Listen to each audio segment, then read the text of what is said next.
अच्छा दोस्तों मेरा नाम मोहम्मद लारैब है। I will give my brief introduction और उसके बाद हम चलेंगे जिस चीज़ के लिए मुझे यहाँ पर इनवाइट किया गया है आफ्ताब की तरफ से और आप सब लोगों की तरफ से। I am very grateful first of all that you have come and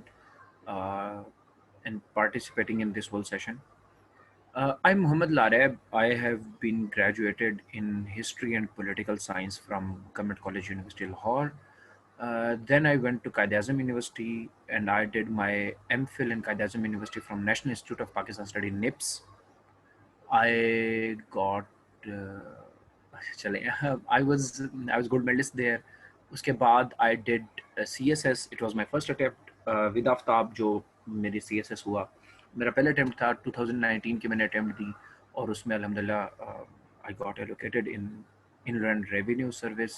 I will be working as Assistant Commissioner Inland Revenue as soon as I am done with my professional training.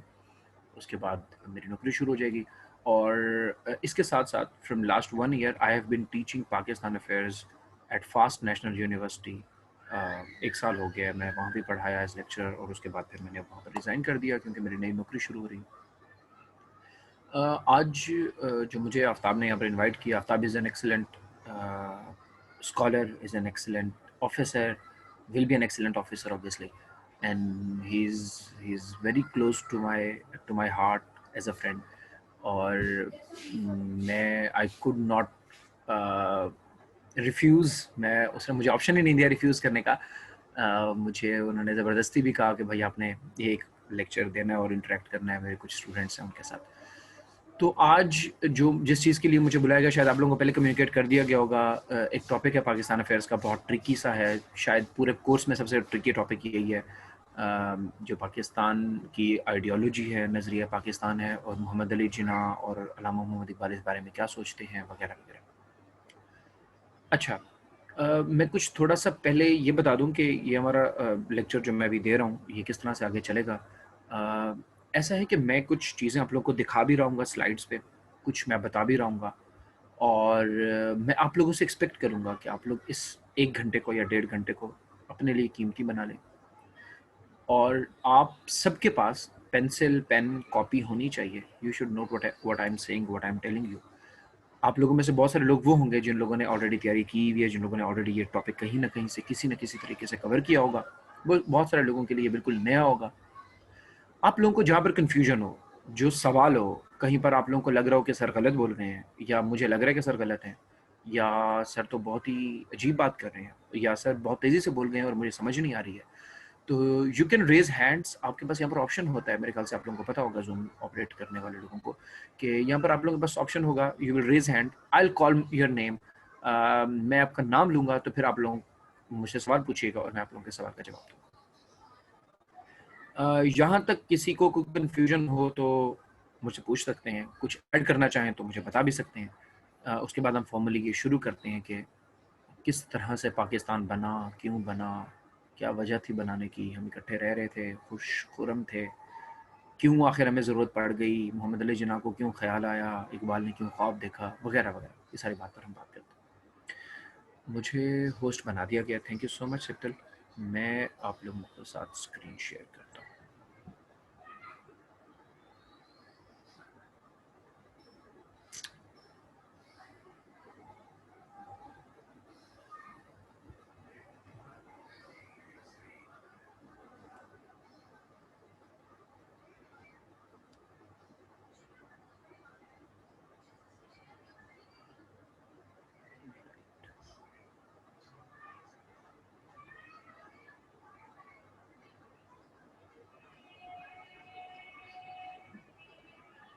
क्या आप लोग को screen नज़र आ रही है?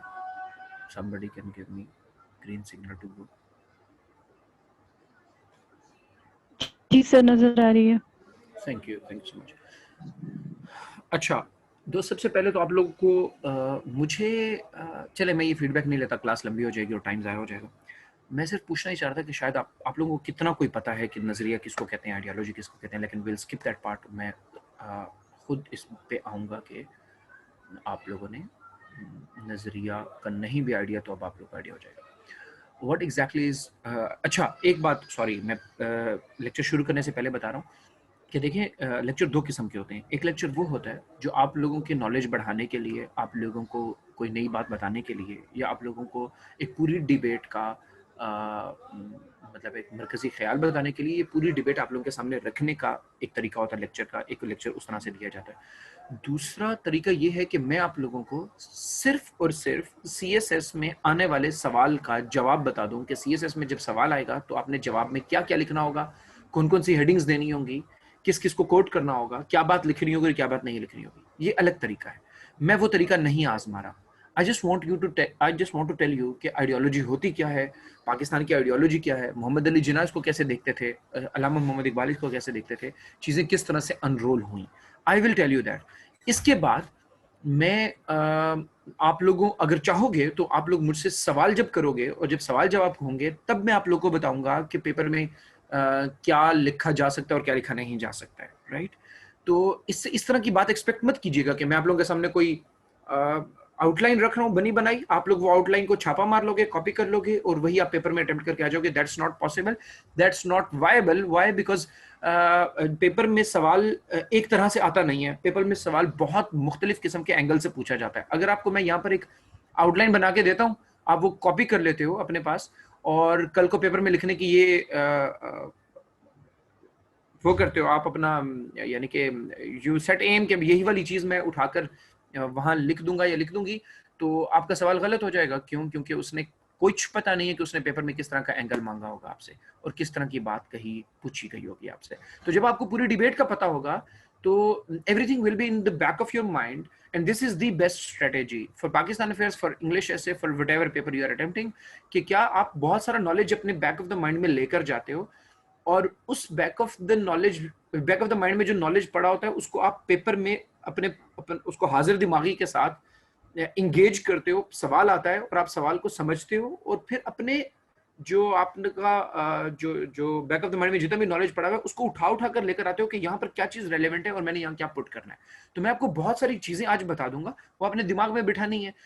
उसको दिमाग में बिठाने के बाद जब पेपर में जाओगे और इस टॉपिक से रिलेटेड कोई भी सवाल आएगा तो बहुत सारी चीजें आपको उस नॉलेज में से हेल्प आउट करेंगी। आप उनको उठाकर लेकर आओगे और यहाँ पर अपने सवाल के जवाब में फिट इन करोगे।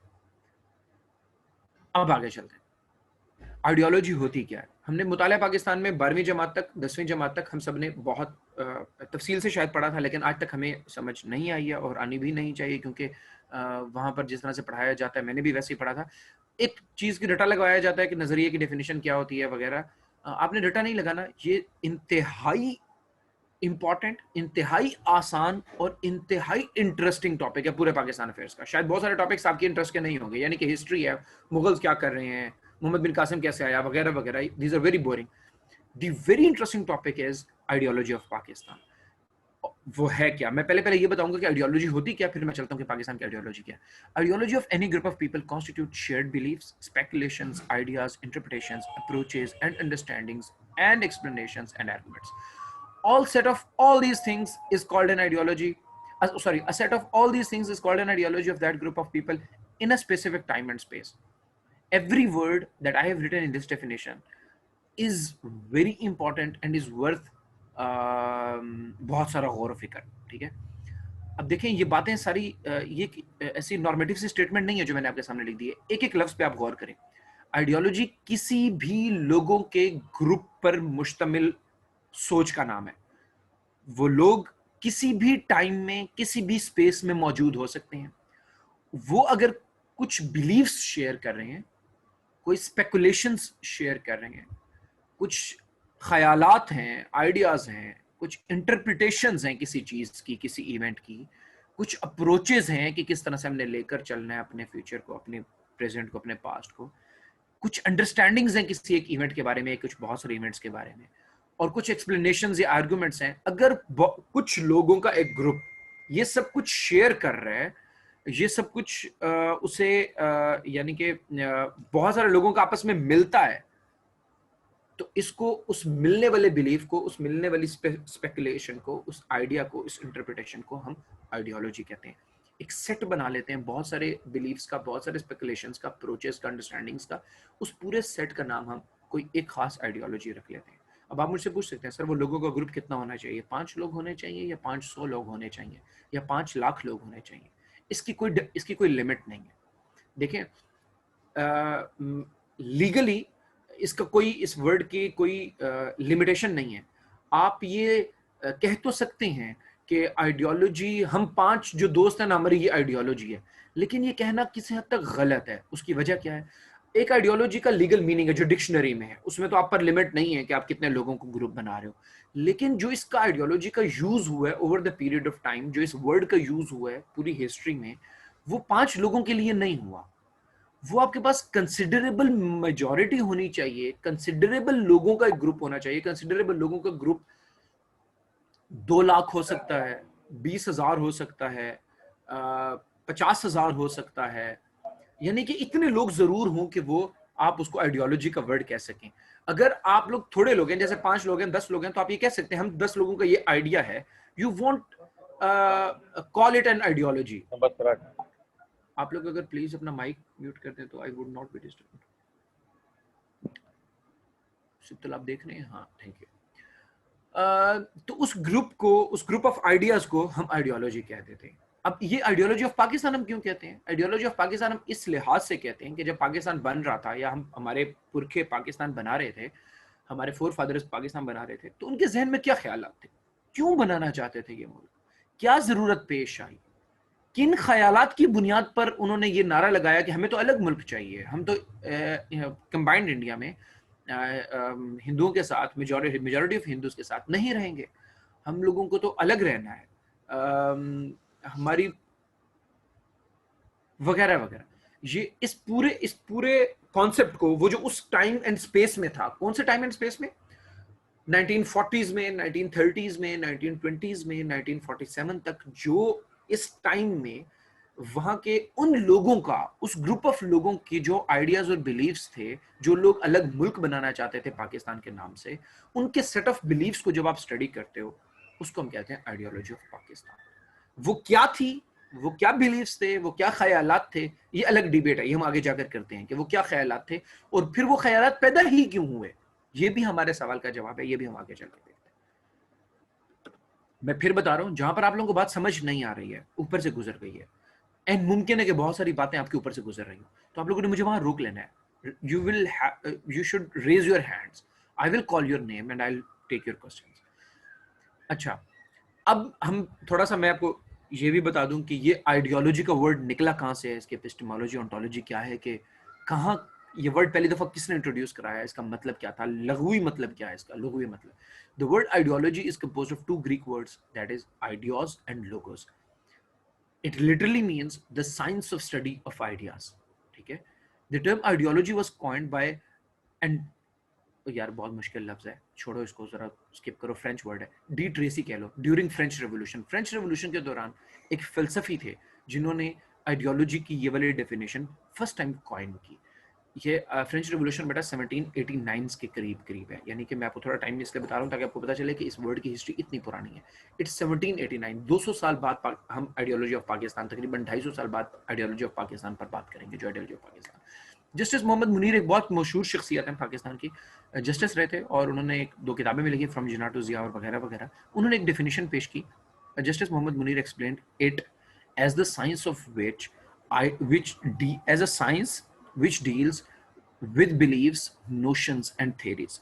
This in turn have their origins in fundamental assumptions held by people. These in turn have their origin in fundamental assumptions held by people. देखें, कहीं पर हम वर्ड यूज करें assumptions, कहीं पर हम वर्ड यूज करें notions, beliefs, theories, explanations, interpretations वगैरह वगैरह, everything includes in this bigger umbrella word called ideology. According to Charles Bressler, ideology refers to the collective or social consciousness of a culture.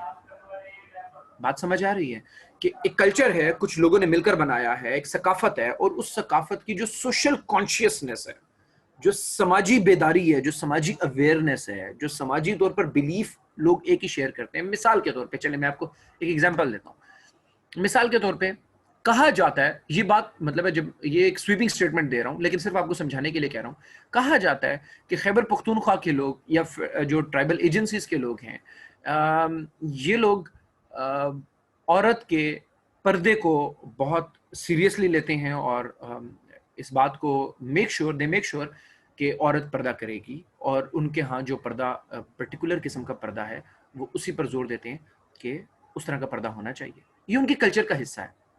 अब देखें, ये जो जितने भी लोग हैं खैबर पख्तूनख्वा में या फेडरल एडमिनिस्ट्रेटेड ट्राइबल एरियाज में, यहाँ के लोग आपस में ये वाला बिलीफ शेयर करते हैं that a women should observe पर्दा। ठीक है, ये उनकी आइडियोलॉजी है। अच्छा, इन्हीं एरियाज में ऐसे लोग भी बहुत सारे मौजूद होंगे जो इस बात से सहमत नहीं है। They don't agree with this, they don't agree with this particular interpretation or particular belief. That's fine, that's fair enough, कोई मसला नहीं है। लेकिन मेजॉरिटी ऑफ द पीपल अगर ये चीज बिलीव को शेयर कर रहे हैं तो ये मतलब, इसका मतलब हम ये कह सकते हैं कि जो इस्लाम के बारे में या औरत के बारे में जो बिलीव्स हैं इन लोगों के, पर्टिकुलरली इस तबके के या इस जगह में रहने वाले लोगों के, उन तमाम बिलीव्स को हम मिलाकर जब एक सेट बनाते हैं उसको हम आइडियोलॉजी कह लेते हैं। कि उनकी औरत के बारे में या उनकी इस्लाम के बारे में ये आइडियोलॉजी है। उसमें औरत का पर्दा भी शामिल है, उसमें औरत जॉब करेगी या नहीं करेगी भी शामिल है, उसमें औरत के कितने हुकूक हैं शामिल है, उसमें औरत का इनहेरिटेंस में कितना हक है शामिल है, वगैरह वगैरह वगैरह। ये सारी चीजें जब हम इकट्ठा मिला लेते हैं, ये तमाम ख्यालात, और उस पर मेजोरिटी ऑफ लोग एग्री कर रहे हैं, तो उसको हम कहते हैं this is the ideology of these people. यहाँ तक बात क्लियर है ना? आई सपोज कि क्लियर है, क्योंकि आप लोगों में से कोई जवाब नहीं देगा।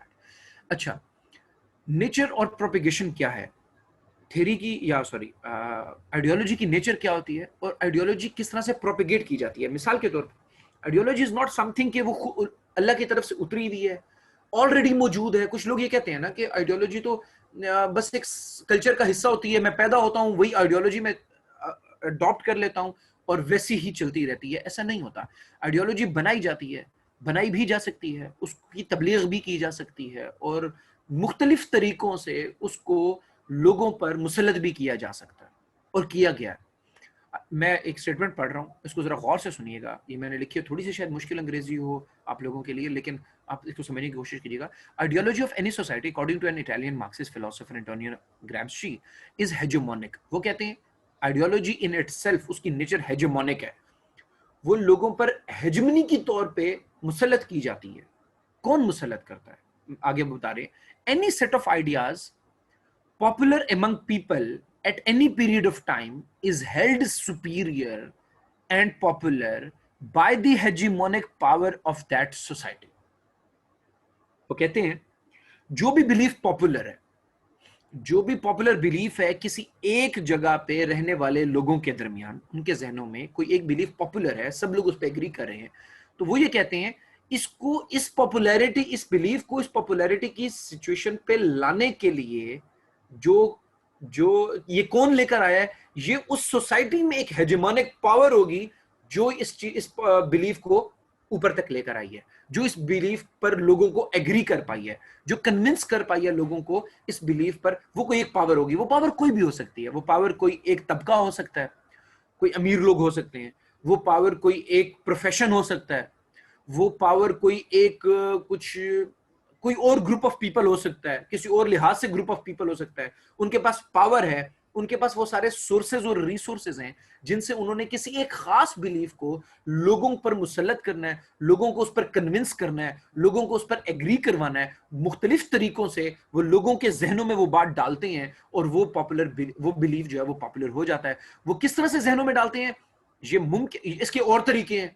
ग्रामशी उस पर भी बात करता है। वो स्कूल की किताबों के जरिए भी डाले जा सकते हैं, वो मीडिया के जरिए भी डाला जा सकता है, उसके एड्स बनाए जा सकते हैं, उसकी मीम्स बनाई जा सकती हैं, फेसबुक यूज किया जा सकता है, एटसेट्रा एटसेट्रा एटसेट्रा। बहुत सारे काम किए जा सकते हैं। लेकिन लोगों के दिमाग में एक बिलीफ को पॉपुलर करना, ये एक खास ग्रुप ऑफ पीपल का काम होता है। वो ग्रुप ऑफ पीपल कौन हो सकते हैं? वो किसी एक मुल्क का कोई एक इदारा हो सकता है, जैसे प्रोपेगेंडा मिनिस्ट्री हुआ करती थी जर्मन नाजी दौर में।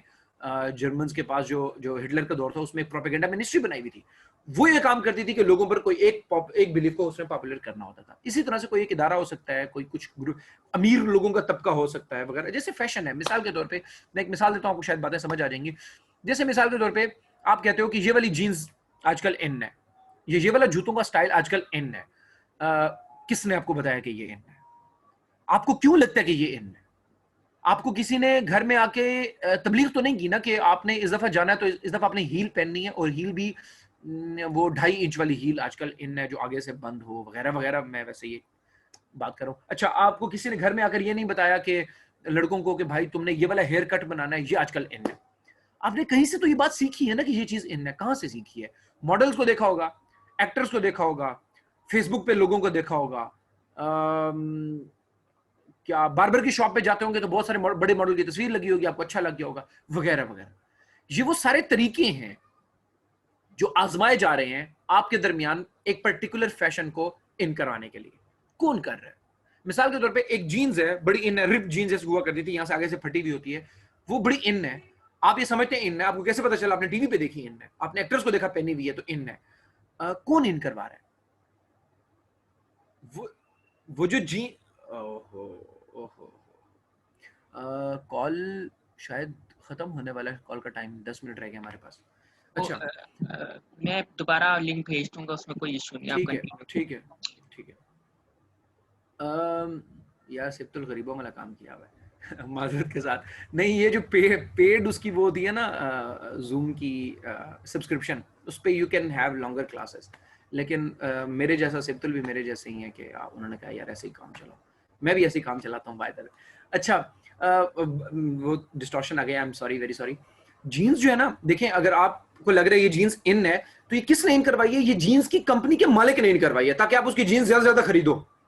उसने एड्स के लिए पैसे दिए, उसने टीवी पे एक्टर्स को पैसे दिए, यार मेरी वाली ये वाली जीन्स पहनो यार तुम ना। उसने क्या किया? उसने बिल बोर्ड्स पे लगाए मॉडल्स की तस्वीरें, उसके लिए पैसे दिए। उसने सारा कुछ पैसे लगाकर आप लोग के ज़हन में ये बात डाल दी कि दिस जीन्स इज इन। अब वो आपको लग रहा है इन है, आपने जाकर शॉपिंग करनी है, आपने वो जीन्स खरीदनी है, उसको फायदा होगा, उसका प्रॉफिट हो रहा है। ये तो बड़ी मटेरियल किस्म की मैंने आपको एग्जांपल दी थी ना। इस तरह से बहुत सारे और आइडियाज हैं जो एक वक्त में इन होते हैं। मैं जो इन का लफ्ज यूज कर रहा हूं ना, ये होता है पॉपुलर होना। वो आइडियाज एक खास किस्म के लोग होते हैं जो उसको पॉपुलर करवा रहे होते हैं। मिसाल के तौर पे 1970s में खैबर पख्तूनख्वा के इलाकों में और पाकिस्तान में जनरली जिहाद का कल्चर बड़ा इन था। लोग मुजाहिदीन बनना चाहते थे। मुजाहिद was being portrayed as a hero. उसके बड़े बड़े बाल होते थे, बड़ी दाढ़ी होती थी, गन उसने लटकाई हुई होती थी, और हर किसी को यह शौक हुआ करता था कि मैं बड़े होकर मुजाहिद बनूंगा, मैं अफगानिस्तान में जाके जिहाद करूंगा। कौन करवा रहा था? इसके पीछे पूरी कहानी है कि ये कौन चाहता था कि यहां पर ज्यादा लोग मुजाहिद बने। लेकिन ये चीज इन थी, ये वाला आइडिया इन था, ये पॉपुलर था, कुछ खास लोग इसको पॉपुलर करवा रहे थे। मैं यहां से दोबारा स्टेटमेंट पढ़ रहा हूं। The ideological contours can be God sent, ये खुदा की तरफ से भी हो सकते हैं, और man made, but to propagate them and hold them in a position of rule the society's mind is the job of the hegemonic force of that society. खुदा की तरफ से आने का मतलब ये होता है, मिसाल के तौर पे कभी कभी किसी दीनी टेक्स्ट को कोट किया जाता है कि इस्लाम ये कहता है, बाइबल ये कहती है वगैरह वगैरह। उसको वो पॉपुलर तो हो सकता है, लेकिन उसको पॉपुलर रखने के लिए, हमेशा के लिए पॉपुलर रखने में जो मदद की जाती है, जो काम ये कर सकता है, वो हेजेमोनिक पावर होती है। वो या तो मौलवी साहब होंगे या फादर पोप होंगे जो गॉड सेंट बातों को हमेशा पॉपुलर रखना चाहते हैं, तो वो उनके पीछे भी कोई बंदा बैठा होगा जो उसको स्टीयर कर रहा होगा। That hegemonic power can vary from being a particular class in a society or any professional group in the country. यहां तक आपको बात समझ आ गई है कि आइडियाज किस तरह से प्रोपेगेट होते हैं। आइडियाज को पीछे प्रोपेगेट करने वाला कोई बंदा जरूर मौजूद होता है, और वो आइडियाज किस तरह से सोसाइटी में पेनिट्रेट करते हैं और सोसाइटी में पॉपुलर हो जाते हैं, और एक खास वक्त में, खास स्पेस में ये पॉपुलर रहते हैं। उसके बाद हो सकता है वो टाइम गुजरे तो उनकी पॉपुलैरिटी वो लूज कर जाए।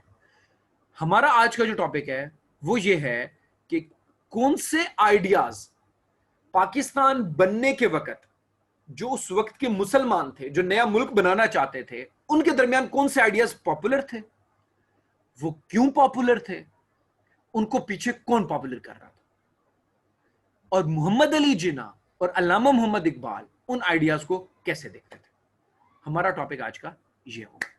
अभी तक बात समझ आ गई है? थोड़ी सी भी ग्लिच है, कोई छोटा सा भी ग्लिच है, कोई थोड़ी सी भी कंफ्यूजन है, तो please raise your hands, ask me question so that I can clear this thing in the very start.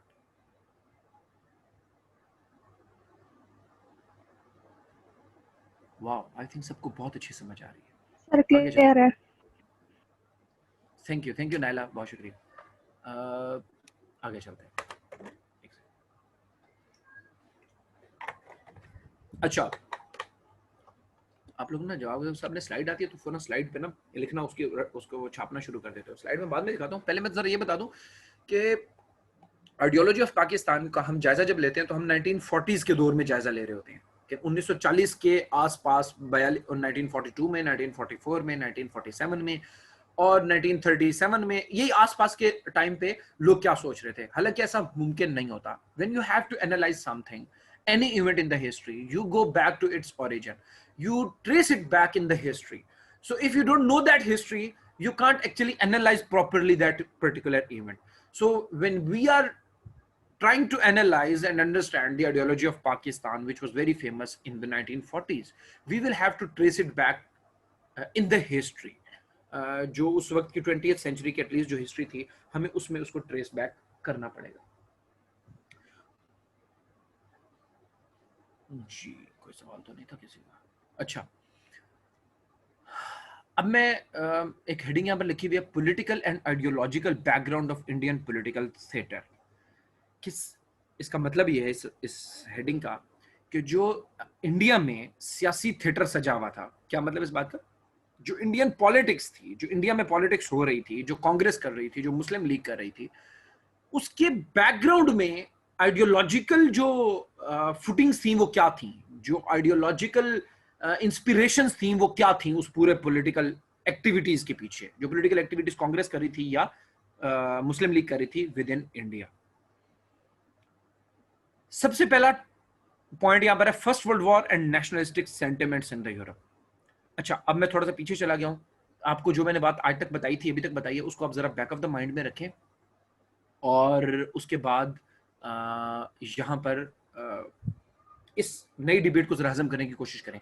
आपको याद है कि, अच्छा आपको नहीं याद होगा, 19 या हो सकता है याद भी हो, आई एम सॉरी, 1914 से 1918 तक फर्स्ट वर्ल्ड वॉर हुई है दुनिया में, जिसमें पूरा यूरोप आपस में लड़ पड़ा था। रशिया इन्वॉल्व था, यूएस इन्वॉल्व हुआ आखिर में, जर्मनी, फ्रांस, इटली, बरतानिया, पोलैंड, रशिया, टर्की वगैरह सारे कुछ आपस में गतम गुत्ता थे और दो ग्रुप्स में लोग, बहुत सारे ममालिक लड़ रहे थे और बहुत बड़ी जंग हुई थी। अच्छा, उस जंग में बहुत सारे नुकसान हुए ऑब्वियसली, लेकिन उस जंग में नेशनलिस्टिक सेंटिमेंट्स यूरोप में पैदा हुए। नेशनलिस्टिक सेंटिमेंट्स पैदा होने का क्या मतलब है? यानी कि इस जंग से पहले लोगों में नेशनलिस्टिक सेंटिमेंट्स क्या नहीं थे? नहीं थे। बहुत बड़ी स्टेटमेंट है। ऐसे कैसे हो सकता है? नेशनलिस्टिक सेंटिमेंट्स किसको कहते हैं? अपने मुल्क से मोहब्बत को नेशनलिस्टिक सेंटिमेंट्स कहते हैं कि मैं नेशनलिस्ट हूं, मैं अपने मुल्क से मोहब्बत करता हूं। ये मॉडर्न कॉन्सेप्ट है, ये मॉडर्न डेमोक्रेटिक कॉन्सेप्ट है नेशनलिज्म का, जो अभी हमारे सामने है। यानी एक खास मुल्क से मोहब्बत, अपने मुल्क से मोहब्बत, ये मॉडर्न कॉन्सेप्ट है। ये फर्स्ट वर्ल्ड वॉर के आसपास ही लोगों में उजागर हुआ। इससे पहले क्या हुआ करता था? इससे पहले लोग अपने मुल्क से मोहब्बत नहीं करते थे, क्योंकि उस वक्त मुल्कों की ये वाली डेफिनेशन नहीं होती थी जैसे आज हमारे मुल्क बने हुए हैं ना। उस वक्त तो डायनेस्टीज हुआ करती थी। उस वक्त तो बहुत सारे मतलब बहुत बड़ी, जैसे बरतानिया एम्पायर हम कहते हैं, US UK empire, British empire, उस वक्त एम्पायर्स हुआ करती थी। तो आप मुझे बताएं, यूके का अगर हिस्सा, वो जो ब्रिटिश एम्पायर थी उसका सेंटर यूके था, लेकिन इंडिया भी उसका हिस्सा था। अच्छा, कहीं ऑस्ट्रेलिया भी उसका हिस्सा था, कनाडा भी उसका हिस्सा था, वगैरह वगैरह। आप मुझे बताएं कि कनाडा में रहने वाला बंदा जो यूके ब्रिटिश एम्पायर का हिस्सा है, वो कैसे यूके से मोहब्बत कर सकता है? वो कैसे पूरी एम्पायर से मोहब्बत करेगा? उसके दिल में कैसे सेंटिमेंट्स पैदा होंगे कि मैं पूरी एम्पायर से मोहब्बत करता हूं, तो जो इंडिया में हो रहा है वो भी मेरे मुल्क में हो रहा है, जो ऑस्ट्रेलिया में हो रहा है वो भी मेरे मुल्क में हो रहा है, कनाडा में जो हो रहा है वो भी मेरे मुल्क में हो रहा है। How is that possible? That wasn't possible. तो उस वक्त लोग मुल्कों से मोहब्बत की ये जो सेंटिमेंट्स हैं, ये बहुत नए हैं, ये मॉडर्न है। ये जब फर्स्ट वर्ल्ड वॉर के बाद मुल्क बने उसके बाद ये वाले सेंटिमेंट्स लोगों में उजागर फर्स्ट वर्ल्ड वॉर के दौरान ही हुए और लोग फिर अपने मुल्कों से मोहब्बत का एक राग अलापना शुरू किया। मैं क्यों इस पर जोर दे रहा हूं कि आपको ये पता होना चाहिए कि नेशनलिस्ट सेंटिमेंट्स कहां से निकले, क्योंकि इन्हीं सेंटिमेंट्स की बुनियाद पर हमारी आइडियोलॉजी ऑफ पाकिस्तान डिफाइन होती है। जब लोग आपस में वॉर लड़ रहे थे बहुत सारे ममालिक, तो जब वो वॉर खत्म होती है और उसका जो नतीजा निकलता है वो इस तरह का होता है कि वो लोगों को मजबूर करता है कि लोग अपने मुल्क से मोहब्बत करना शुरू कर दें। यहाँ तक बात समझ आ गई? यहाँ से बात हम नेक्स्ट क्लास में करते हैं। नेक्स्ट क्लास अभी सिप्तुल शुरू कर देगा, क्योंकि because we have less than 1 minute remaining in this class. So I will be waiting for the next link सिप्तुल, कि आप मुझे नेक्स्ट लिंक भेजें और मैं फिर साइन इन करूं और हम यहाँ से आगे डिबेट नेक्स्ट क्लास में करते हैं। ओके, खुदा हाफिज़।